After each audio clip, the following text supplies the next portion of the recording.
Guru Tegh Bahadur public school online classes में आपका स्वागत है। आज हम क्लास 6 का 28 मई 2020 का ऑनलाइन लेक्चर लेने जा रहे हैं।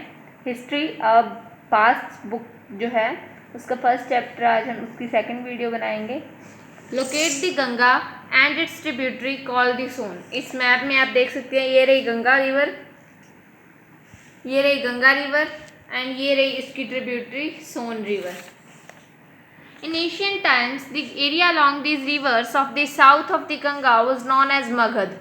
पुराने समय में साउथ ऑफ गंगा यानी कि गंगा के दक्षिण में जो जगह थी, एरिया था, उसको मगध बोला जाता था।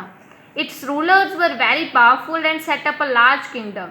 Kingdoms was set up in other parts of country as well. जो मगध के राजा थे वो काफ़ी ताकतवर थे, पावरफुल थे, और उनके किंगडम्स भी थे, काफ़ी बड़े बड़े थे, यानी कि राज्य उनके काफ़ी बड़े बड़े थे। राज्य जो थे और भी जगह थे इंडिया में गंगा के अलावा भी। Throughout people travel from one part to the subcontinent to another. The hills and high mountain including the Himalayas, deserts, rivers and seas made journeys dangerous at times but never impossible. तब भी लोग क्या कहते हैं, एक जगह से दूसरी जगह सब कॉन्टिनेंट के जाते आते थे। पहाड़ियाँ, ऊंचे माउंटेन्स जैसे कि हिमालयाज है, डेजर्ट हैं, रिवर्स हैं, ये सब उनकी यात्राओं को काफ़ी डेंजरस, खतरनाक बना देते थे, लेकिन कभी भी वैसा नहीं हो पाता था कि वो यात्रा ना ही करें। So men and women moved in search of livelihood as well as to escape from natural disasters like floods or droughts. तो लोग किस लिए इधर उधर जाते थे, ट्रैवल करते थे, ताकि उन्हें अच्छी ज़िंदगी मिल सके, या फिर वो फ्लड या फिर ड्रॉट जैसे कि अकाल है, सूखा, इनसे बचने के लिए इधर उधर जाते थे। समटाइम्स मैन मार्च्ड इन आर्मीज कंक्यूरिंग अदर्स लैंड। और कई बार एक राजा की आर्मी दूसरी जगह इसलिए जाती थी क्योंकि वो उस वहाँ जगह पर कब्जा कर सके।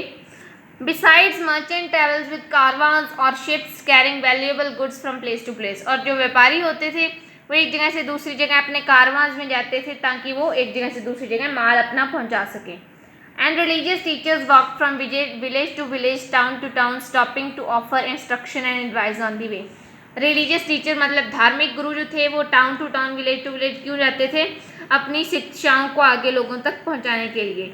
Finally some people perhaps travel driven by the spirit of adventure, wanting to discover new and exciting places. लेकिन कुछ लोग ऐसे भी थे जो बिना किसी कारण के, सिर्फ अपने मन की वजह से, उनका मन चाहता था कि वो एक एडवेंचर करें, उसकी वजह से इधर उधर जाते थे ताकि उन्हें नए और एक्साइटिंग प्लेसेस की वो खोज कर सकें।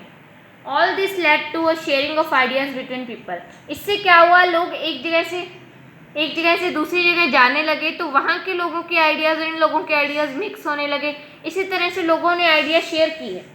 Y do people travel nowadays? आजकल लोग क्यों ट्रैवल करते हैं?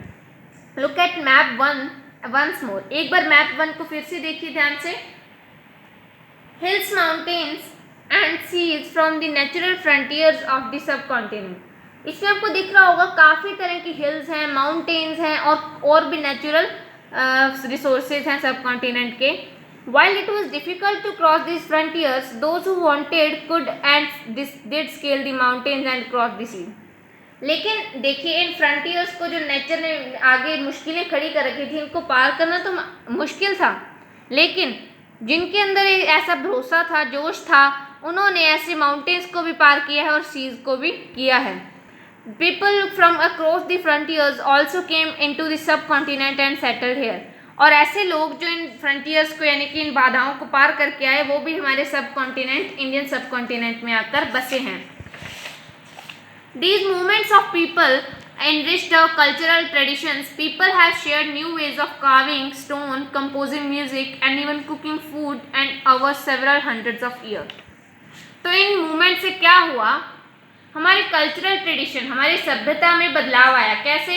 हम जब कोई दूसरे देश के लोग हमारे यहाँ आकर रहने लगे तो उनके तरीके हमने सीखे और उन्होंने हमारे तरीके सीखे। इस तरह से लोगों के रहन सहन में बदलाव आया बहुत ईयर्स तक, धीरे धीरे।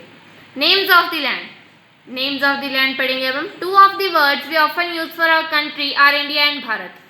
ऐसे दो वर्ड जो हमारी कंट्री के लिए ज़्यादातर यूज होते हैं वो है इंडिया और Bharat. The word India comes from Indus called Sindhu in Sanskrit. India कहाँ से आता है? इंडस रिवर से। देखिए, हमने पहले यहाँ पे देखा था, इंडस रिवर यहाँ बहती है, ये पहले इंडिया में थी, अब ये पाकिस्तान में है। इस इंडस से इंडिया नाम आया, जिसको सिंधु बोलते हैं संस्कृत में।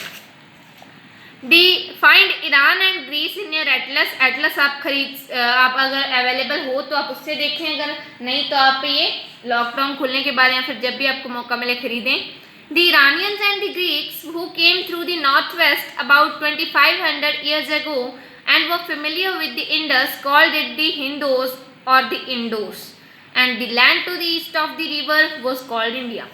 तो ईरान और ग्रीस किस लिए ढूंढने को कह रहे हैं हमें, क्योंकि ईरानियंस और ग्रीस जो थे, जो कि 2500 साल पहले यहाँ आए थे नॉर्थ वेस्ट से, उन्होंने वो रिवर इंडस को काफ़ी अच्छे से जानते थे। उन्होंने इसे क्या कहा, हिंदोस या फिर इंडोस। उन्होंने इंडस नहीं कहा, उन्होंने बोला हिंदोस या फिर इंडोस।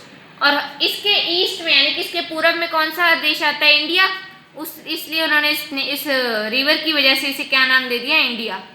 The name Bharat was used for a group of people who lived in the northwest and who are mentioned in the Rig Veda.